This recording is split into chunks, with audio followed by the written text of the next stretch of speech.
అన్నదాత అన్నదాత మీ అన్నదాత, చెమటోడ్చి ఆహారాన్నందించే రైతన్నా, అనునిత్యం నీ కండదండగా నిలిచే నేస్తం ఎవరన్నా.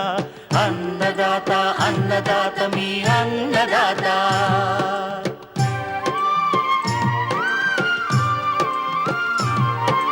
నూతన రీతుల సాగుబడికి, నూరింతలు పెరిగే దిగుబడికి సూచనలిచ్చే సస్య రక్షణకు, పశు పోషణకి శాస్త్ర విజ్ఞానం అందించి ముందుకు నడిపే తెలుగు రైతు భారతదేశానికి మకుటం అయ్యేలా తీర్చిదిద్దే ఆశయంతో మిమ్ము మేలు కొలిపేది అన్నదాత.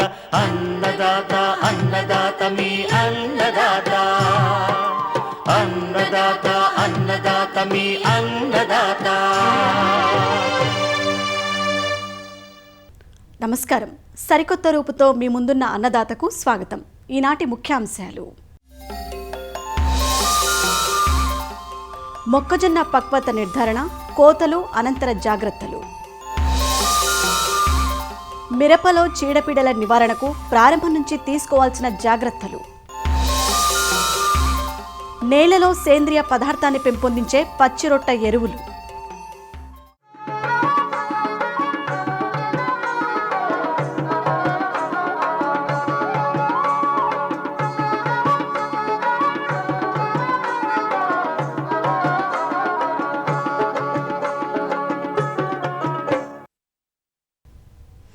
ఆహార ధాన్యపు పంటల్లో నానాటికి వినియోగం పెరుగుతున్న పంట మొక్కజొన్న. పెరుగుతున్న వినియోగం, విస్తృతమవుతున్న మార్కెట్ అవకాశాలతో సాగు విస్తీర్ణం పెరిగింది. మొక్కజొన్నను ధాన్యంగానే కాక పశువులు, కోళ్ల దానాలోనూ విరివిగా ఉపయోగిస్తున్నారు. ఖరీఫ్లో జూన్ మాసంలో విత్తిన మొక్కజొన్న పంట ప్రస్తుతం కోతలకు సిద్ధమవుతోంది. కూలీల లభ్యత తక్కువగా ఉందనో, వర్షాలు పడుతున్నాయన్న హడావిడితోనో కోత చేస్తే గింజలు ఎక్కువ కాలం నిల్వ ఉండవు.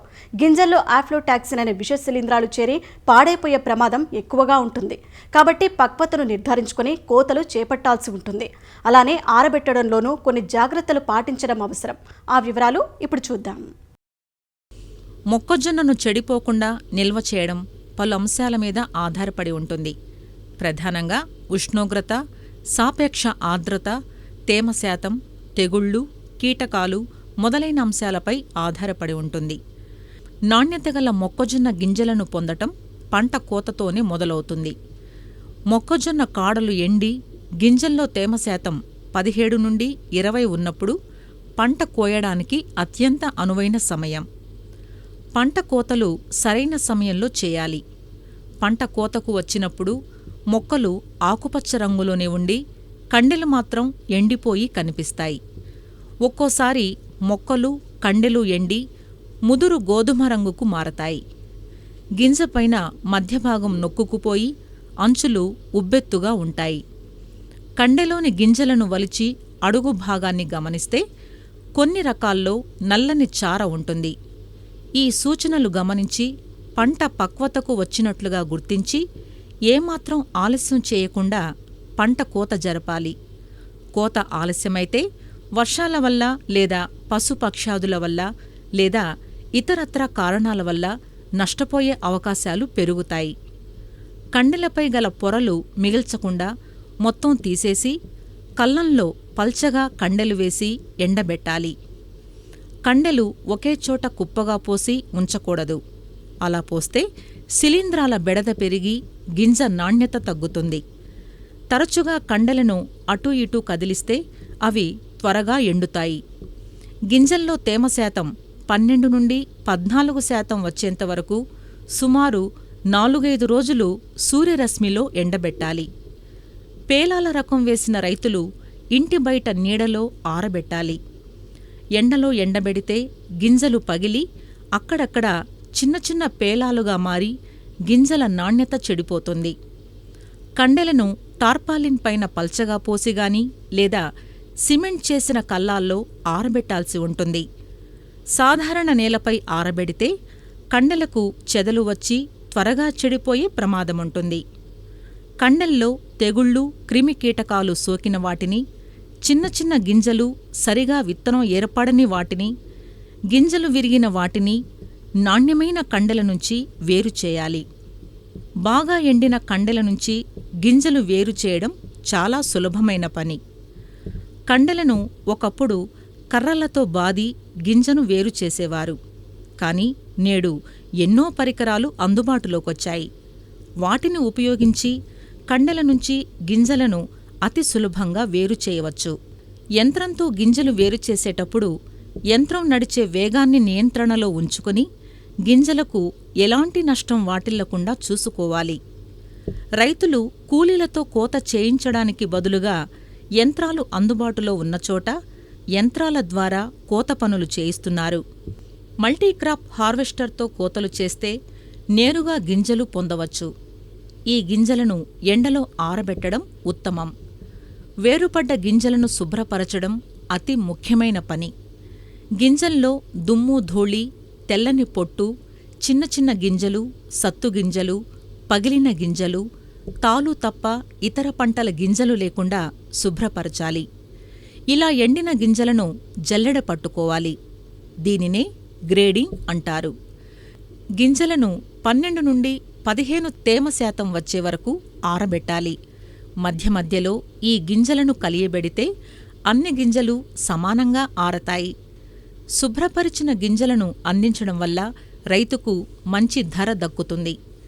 అలానే గింజల రవాణా, నిల్వ కోసం మంచి ప్యాకింగ్ అవసరం.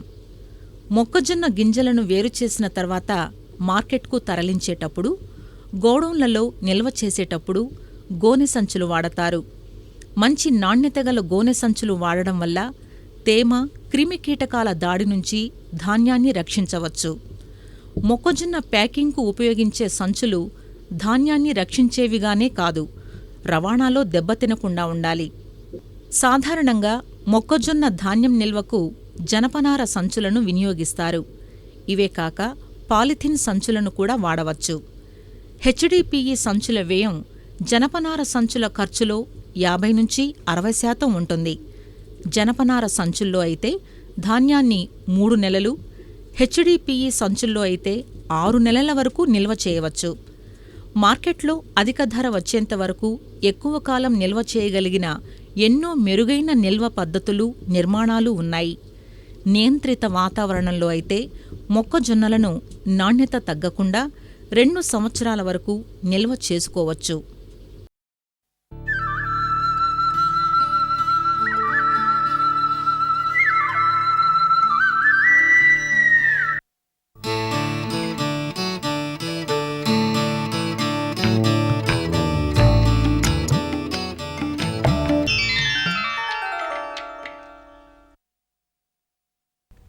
ఈశాన్య రుతుపవనాల ఆధారంగా సేద్యం సాగే జిల్లా నెల్లూరు. ఇక్కడ రబీ సీజన్ అక్టోబర్ మాసం నుంచే మొదలవుతుంది. వరి నాట్లు కూడా అక్టోబర్ నుంచే మొదలవుతాయి.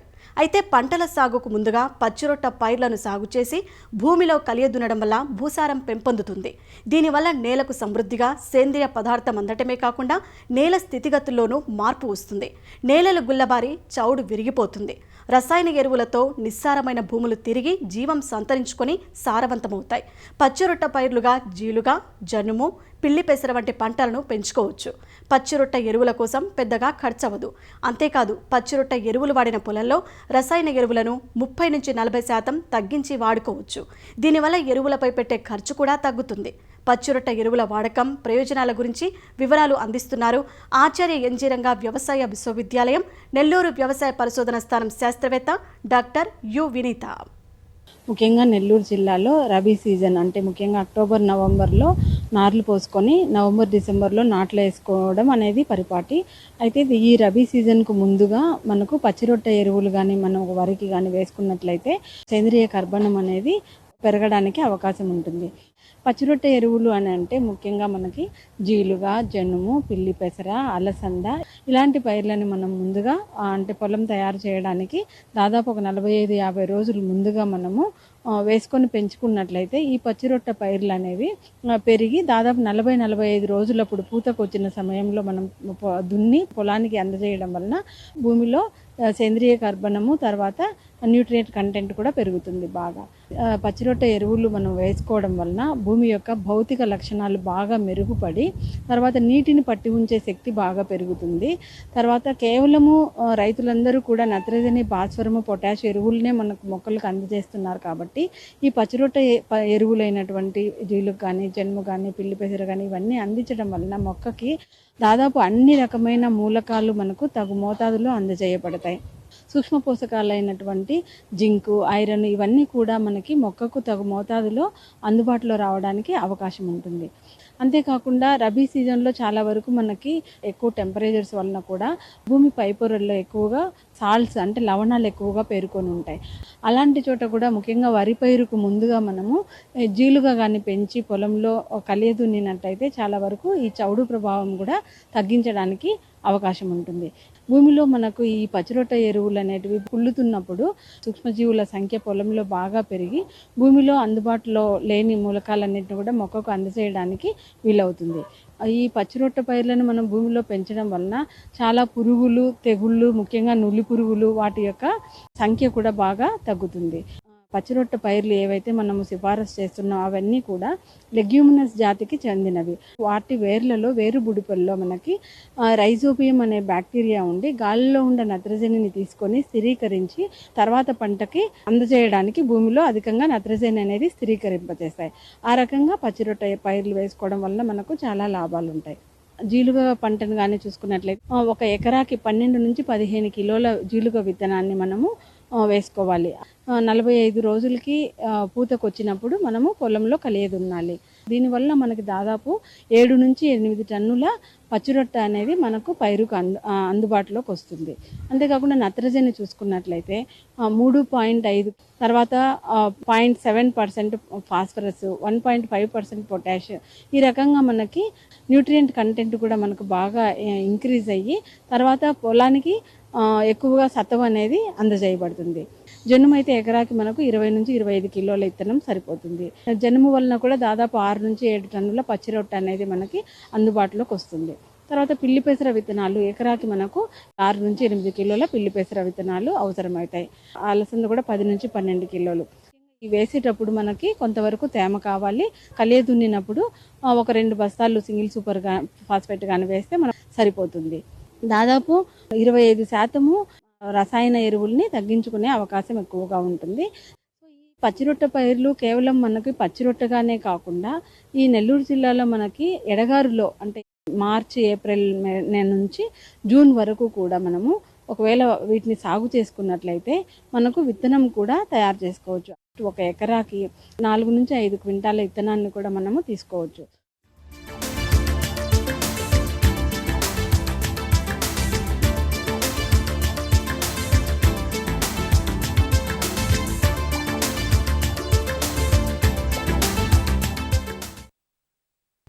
మిరప సాగంటే మన తెలుగు రైతులకు మక్కువ ఎక్కువ. దీనికి తోడు మిరపకు పలుకుతున్న ధరలు కూడా సాగుపై మక్కువను పెంచుతున్నాయి. సాగు విస్తీర్ణం పెరుగుతున్నంత వేగంగా చీడపీడలు కూడా తమ ప్రతాపాన్ని చూపిస్తున్నాయి. ఎంతలా అంటే వీటి నివారణకు వేలాది రూపాయలు ఖర్చు చేస్తున్నారు. దీంతో పెట్టుబడులు పెరిగి నికరాదాయం తగ్గుతోంది. అలా కాకుండా సాగు ప్రారంభం నుంచి కొన్ని రకాల చర్యలు చేపడితే చీడపీడల ఉధృతిని కొంత తగ్గించిన వాళ్ళం అవుతాం కదా. మిరప సాగుకు ప్రసిద్ధిగాంచిన గుంటూరు జిల్లాలో చాలామంది నాట్లు వేసుకోగా ప్రస్తుతం పంట నెల రోజులలోపు దశలో ఉంది. ఇలాంటి రైతులు ఎలాంటి ముందు జాగ్రత్త చర్యలు చేపడితే మిరప సాగును లాభసాటిగా మార్చుకోవచ్చో వివరిస్తున్నారు గుంటూరు ఉద్యాన శాఖ ఉప సంచాలకులు సుజాత. ప్రస్తుతము గుంటూరు జిల్లాలో ఈ 2021-22 సంవత్సరంలో మనకి మిర్చి పంట సాగు అనేది పెరిగే అవకాశం ఉంది. భూమిని సారవంతం చేసుకోవాల్సిన అవసరం ఉంది. భూమిలో బలం ఉంటేనే, జీవం ఉంటేనే తప్పితే మొక్కగా రెసిస్టెన్స్ రాదు. ఈ సక్కింగ్ పెస్ట్లని మనం నివారించుకోవాలి అంటే మనం చేను చుట్టూ మరి మొక్కజొన్న కానీ జొన్న కానీ వేయమని చెప్తున్నాము. కానీ ఎవరు రైతులు వేయటానికి ఎక్కువ ఇష్టపడట్లేదు. కానీ అది వేసుకుంటేనే పక్క తోటల నుంచి మన మన తోటకి ఆ సక్కింగ్ పెస్టులు రాకుండా ఉంటాయి కాబట్టి తప్పనిసరిగా రైతులు కంచె పంటలు మీరు వేసుకోవాల్సిందిగా కోరుతున్నాము. ముఖ్యంగా తామర పురుగుల విషయంలోకి వస్తే లాస్ట్ ఇయర్ కొత్త రకంగా ఒక స్పీషీస్ మనకి ఎప్పుడు లేనిది ఒకటి వచ్చింది. దానివల్ల తోటలు తొందరగా అవి నష్టపోవడం జరిగింది. రైతులు అవి ఒక రకంగా చెప్పాలంటే వాషౌట్ చేసినట్టుగా చేశాయి. వాటికి ఎటువంటి తెగులు మందులు పురుగు మందులు వాడినా కూడా కంట్రోల్ అవ్వలేదని కూడా చాలామంది తెలియజేశారు. అలాగే యూనివర్సిటీ వాళ్ళతో కూడా మనం తీసుకెళ్ళినప్పుడు కూడా అలాంటి విషయాలు తెలియజేశారు. వాళ్ళు కూడా ఈ మాలిక్యూల్స్ ఇంకా మనకి వీటిని కంట్రోల్ చేయలేకపోతున్నామని. కాబట్టి రైతులు ముఖ్యంగా అంటే భూమిలో జీవం ఉంటేనే ఇలాంటివి కంట్రోల్ చేసుకునే శక్తి మొక్కకు వస్తుంది. అంటే భూమిలో వేపపిండి లాంటివి వాడుకోవటం, అలాగే తర్వాత బెవేరియా కానీ, వెట్టిసిల్లం కానీ, వేప నూనె కానీ, అలా వేప నూనె కూడా అజారిడెక్టిన్ బేస్ ఉన్న వాటిని వాడాలి. అంటే ముందుగా చిన్న వాటి నుంచి మొదలుపెట్టి పొంగామియా సోప్ ఒకటి, గానుగా సబ్బు పొడి అంటాము, అది IAHRలో దొరుకుతుంది. అవి కూడా మనం వాడుకోవచ్చు. అలా మనం వాడుకున్నట్లయితే మనం చివరికి దశలో కూడా మనం కొట్టడానికి మందులు కూడా ఉండట్లేదు, ఇవన్నీ ఎక్కువ వాడటం. కాబట్టి ప్రస్తుతం పంట మీద మనం ఈ మొదట స్టార్టింగ్ నుంచి ఎండింగ్ వరకు ఈ పై ముడత అనేది ఉంటుంది. కాబట్టి మనం తప్పనిసరిగా రైతు సోదరులు ఎకరానికి 20 పసుపు రంగు జిగురాటలు, అలాగే ఈ తామర పురుగులు కంట్రోల్ చేయడానికి బ్లూ కలర్ స్టిక్కీ ట్రాప్స్ తప్పనిసరిగా పెట్టుకోవాలి. పసుపు రంగు అట్టలేమో తెల్లదోమకి, అలాగే తామర పురుగులకేమో మన బ్లూ కలర్ స్టిక్కీ ట్రాప్స్. మనకి కంటికి కనపడవు కానీ తామర పురుగులు కూడా తప్పనిసరిగా ఆ స్టిక్కీ ట్రాప్ కంటుకుంటాయి. కాబట్టి కొంతవరకు వాటిని చూసి మనం కెమికల్ స్ప్రే చేసుకోవచ్చు. అలాగే మనకి లాస్ట్ ఇయర్ కొన్ని ప్రాంతాల్లో మనం ఇక్కడ చూసినట్లయితే విల్ట్ డిసీజెస్ సడన్గా క్రాప్ ఎండింగ్ కోసుకునే సమయంకి వచ్చేసరికి సడన్గా విల్ట్ డిసీజెస్ వచ్చి చాలా కొంతమంది కొన్ని చోట్ల నీటి ద్వారా రానివ్వండి, ఏ విధంగా అయినా రానివ్వండి, భూమి ద్వారా వ్యాపింపనివ్వండి, రకరకాల కారణాల వల్ల మరి విల్ట్ డిసీజెస్ వలన కూడా చివరిలో చాలా రైతులు నష్టపోయారు. కొద్దిమంది రైతులు వేప పిండిని ట్రైకోడెర్మా, సూడోమోనాస్ వాటితోటి కల్చర్ చేసి, అంటే ఒక 10 రోజులు మనం వేపపిండి మీద ఈ ట్రైకోడర్మా ఒక 100 కేజీలకి ఒక 2 కేజీలు ట్రైకోడర్మా, 2 కేజీలు సూడోమోనాస్ వేసి ఒక 10 రోజులు చెట్టు నీడలో పెట్టి దాన్ని కల్చర్ చేసి, అంటే మైసీలియం బాగా డెవలప్ అయిన తర్వాత మీరు తోటలో వేసుకున్నట్లయితే ఈ తెగుళ్ళని చాలా సమర్థవంతంగా మనం ఎదుర్కోవచ్చు. కాబట్టి ముందుగా అది వచ్చినా రాకపోయినా మనం ఎంతో ఖర్చు అవ్వదు. మనం వేసే మందులన్నింటిలో కూడా వీటి మీద కూడా దృష్టి పెట్టాల్సిందిగా కోరుతున్నాను. ఒక 200 కేజీల వేపపిండిని మీరు తప్పనిసరిగా ఒక ఎకరానికి వాడినట్లయితే ఈ మంచి ఫలితాలు వస్తాయి.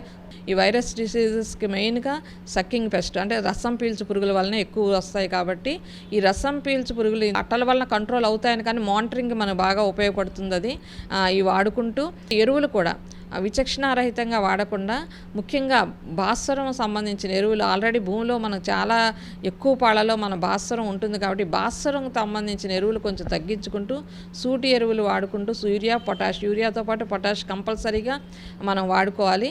ఆ పొటాష్ వాడుకోగలిగినప్పుడు మీకు నాణ్యత వస్తుంది, రెసిస్టెన్స్ అంటే రోగనిరోధక శక్తి మొక్కకు పెరుగుతుంది. పొటాష్ వాడటం వలన కాయ బరువు పెరుగుతుంది, గింజ క్వాలిటీ బాగుంటుంది, మొక్క నాణ్యత పెరుగుతుంది. కాబట్టి ఇవి వాడుకుంటూ మనం ముందుకెళ్ళినట్లయితేనే వీటిని మనం సమర్థవంతంగా ఎదుర్కోగలం.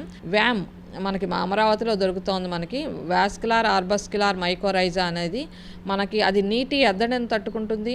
వేరు చుట్టూ ఒక కవచంలాగా ఈ వ్యామ్ అనేది ఏర్పడుతుంది. కాబట్టి మీరు తప్పనిసరిగా ఈ వ్యామ్ అనేది ఎకరానికి 5 కేజీల రికమెండేషను, కేజీ 80 రూపాయలు. మన యూనివర్సిటీ వాళ్ళ దగ్గర అమరావతిలో మనకి ఆ సీడ్ ఫామ్లో దొరుకుతూ ఉంది. అది తప్పనిసరిగా 5 కేజీలు వాడండి. ఇవి సమర్థవంతంగా నీటి ఎద్దడి వచ్చినప్పుడు తట్టుకోవటమే కాకుండా భూమిలో లభ్యం కాని పోషకాలని మరి వాటిని మొక్కకు అవసరమైన ఫారంలో అందజేయడానికి కూడా ఇది ఉపయోగపడుతుంది. దాంతోపాటు వేరు చుట్టూ ఒక కవచంలాగా ఇది ఉంటుంది. కాబట్టి మనకి విల్ట్ డిసీజెస్, వేరుకుళ్ళు దొగళ్ళు అవన్నీ కూడా రాకుండా అది కవచంలా ఉండడం కొంతవరకు కాపాడటానికి అవకాశం ఉంటుంది. కాబట్టి కొంత ఈ జాగ్రత్తలు తీసుకొని రైతులు మరి ఆలోచించి అవగాహన చేసుకొని ఏ మందు వాడితే ఏ విధంగా పనిచేస్తుందో, దేనికి పనిచేస్తుందో మనం అవగాహన చేసుకొని మనం వాడినట్లయితే పెట్టుబడి తగ్గించుకోవచ్చు, మంచి పంటను తీసుకోవచ్చు.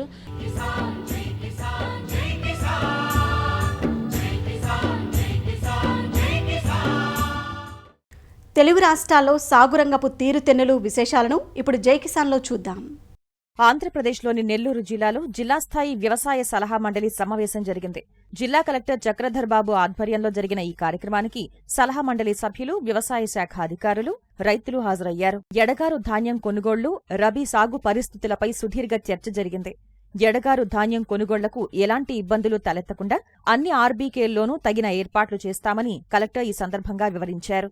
రానున్న రబీకి విత్తనాలు, ఎరువులు, పురుగుమందుల విషయంలో ఎలాంటి ఇబ్బందులు లేకుండా చర్యలు చేపట్టామని తెలియజేశారు. రానున్న రబీ సీజన్కి ప్రిపేర్నెస్ కోసం కూడా ఏఏబీ మీటింగ్లో విస్తారంగా చర్చించి దాని మీద డెసిషన్స్ తీసుకోవడం జరిగింది. ఎటువంటి కొరత లేకుండా జిల్లా వ్యాప్తంగా ఈ సీడ్స్ కానీ, ఫెర్టిలైజర్స్ కానీ, పెస్టిసైడ్స్ కానీ ముందస్తుగానే అందుబాటులో తీసుకురావడానికి కార్యాచరణ ప్రణాళిక వేసుకున్నాము. అలాగే ఇప్పుడు జరుగుతున్న ఖరీఫ్ ప్రొక్యూర్మెంట్ కూడా రైతులకి ఇబ్బంది లేకుండా ఆర్బీకేల్లోనే ప్యాడీ ప్రొక్యూర్మెంట్ ప్రారంభించడం జరిగింది. అలాగే ఈ 2 సీజన్స్లోనూ ఈ క్రాప్ బుకింగ్ 100% నిర్వహించడానికి కూడా అన్ని చర్యలు తీసుకోవడం జరిగింది. విత్తనాలు విషయంలో కానీ, ప్యాడీ ప్రొక్యూర్మెంట్ సెంటర్ విషయంలో చాలా ఇబ్బందులు ఎదుర్కొంటున్నారు.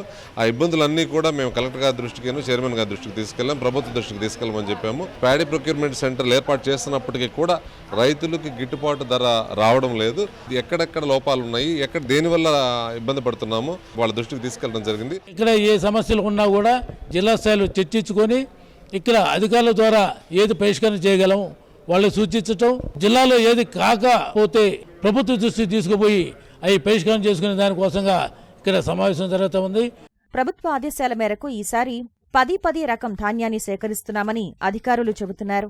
అయితే వచ్చే సీజన్కు రకాల మార్పిడితో పాటు సీజన్కు తగిన రకాలను ప్రణాళిక ప్రకారం సాగు చేయాలని ఈ సందర్భంగా రైతులకు సూచించారు.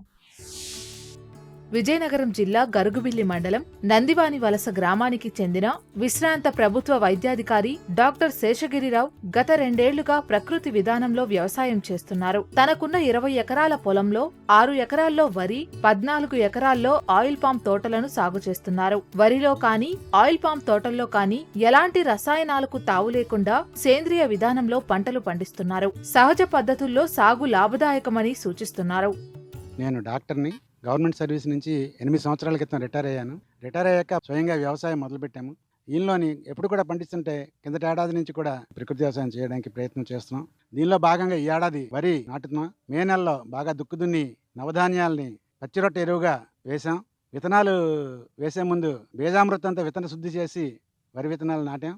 దేశీయ విత్తన అభివృద్ధి కోసం 3 రకాలైన విత్తనాలను మేము సాగు చేస్తున్నాం. వాటిలో ఢిల్లీ బాస్మతి, రత్నచోడి, తర్వాత సిద్ధ సన్నాలు అనే 3 రకాలైన వరి వంగడాలని డెవలప్ చేయడానికి ప్రయత్నం చేస్తున్నాం. లైన్ సోయింగ్ చేయటం వల్ల చాలా బాగుంది. డీవీడింగ్ చేయడానికి వాటికి ప్రకృతి వ్యవసాయంలో వరితో సహా పామాయిల్ తోటలు కూడా పెంచుతున్నాం.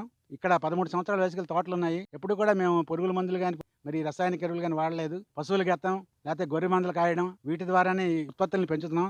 ఈల్డ్స్ చాలా బాగున్నాయి, ఖర్చులు తగ్గుతున్నాయి. అందుకు రైతు సోదరులు అందరూ కూడా ప్రకృతి వ్యవసాయాన్ని ప్రోత్సహించి అందరూ బాగుపడతానని కోరుతున్నాను. సాగు ఆరంభం నుంచి ప్రకృతి సేద్య అధికారులు సలహాలు, సూచనలు అందిస్తున్నారు. సాగు బాగుండటంతో చూసేందుకు చుట్టుపక్కల గ్రామాల నుంచి రైతులు వస్తున్నారు. ఖర్చులను తగ్గిస్తూ ఆరోగ్యం పెంచే ఇటువంటి విధానాలపై వారు సైతం ఆసక్తి కనబరుస్తున్నారు. ప్రకృతి వ్యవసాయం చేస్తున్న రైతులు ఇప్పుడు చాలా ఆనందకరంగా ఎక్కువ విస్తీర్ణంలో చేయడానికి ముందుకు రావడం జరుగుతున్నది.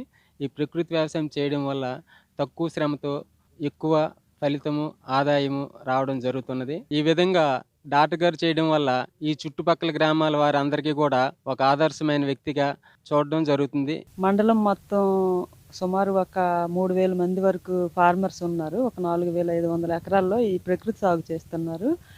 గత సంవత్సరం నుంచి డాక్టర్ గారు కూడా ప్రకృతి వ్యవసాయం చేయడానికి ముందుకు వచ్చారు. డాక్టర్ గారు ఈ గ్రామానికి ఆదర్శం కాబట్టి ఇంకా చాలా మంది రైతులు, ఉపాధ్యాయులు, ఇంజనీర్లు, ఎడ్యుకేటెడ్ పీపుల్స్ అందరూ కూడా డాక్టర్ గారిని ఆదర్శంగా తీసుకొని ప్రకృతి వ్యవసాయం చేయడానికి ముందుకు వస్తున్నారు. ప్రజలకు వైద్య సేవలు అందించి మంచి పేరు తెచ్చుకున్న డాక్టర్ విశ్రాంత సమయంలోనూ సహజ పద్ధతుల్లో సేద్యాన్ని చేస్తూ అందరి మన్ననలు పొందుతున్నారు. ఇలాంటి వారు మరింత మందికి ఆదర్శంగా నిలవాలని కోరుకుందాం. వ్యవసాయ వెలుగుల అన్నదాతలో తిరిగి రేపు కలుసుకుందాం. అంతవరకు సెలవు. నమస్కారం. అన్నదాతలు తమ సందేహాలు, సమస్యలను 1800 425 4085 టోల్ ఫ్రీ నంబర్లో ఉదయం 10 నుంచి 11 గంటల మధ్య పని దినాల్లో సంప్రదించగలరు. ఈ కార్యక్రమాన్ని ఈటీవీ విన్ మొబైల్ యాప్లోనూ వీక్షించండి.